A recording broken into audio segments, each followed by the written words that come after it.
Thanks, John. Travis Tritton with military.com. I had a COVID question.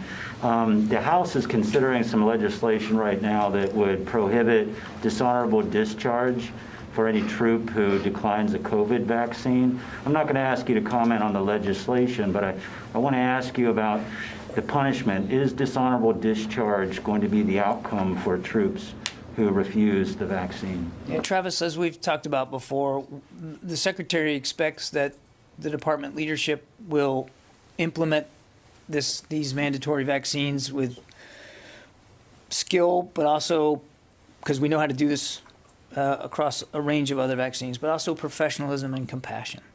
And when an individual declines to take a mandatory vaccine, they will be given an opportunity to talk to both medical providers as well as their own chain of command so that they can fully understand the decision that they are making. And the other thing I'd say is that our commanders have a range of tools available to them, short of using the Uniform Code of Military Justice to again try to get men and women in the department to make the right decision here.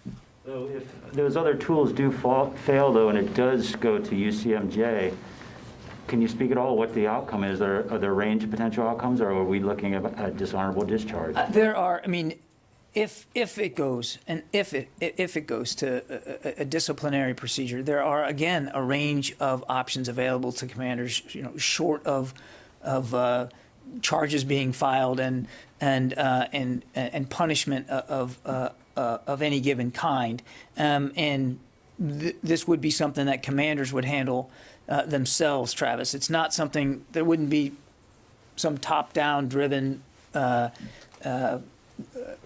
set policy for every case across the whole department. This would be something that commanders would be able to decide for themselves. But I want to stress, I don't think it's helpful to get into hypotheticals right now when we're still just at the beginning of this. But I also want to stress that the Secretary's expectation is that commanders will lead with compassion here and will try to make available to members who are not willing to abide by the mandatory vaccine to make sure that they understand that the ramifications of their decision and that they have as much additional exposure to information and context as possible as they move forward. Jen.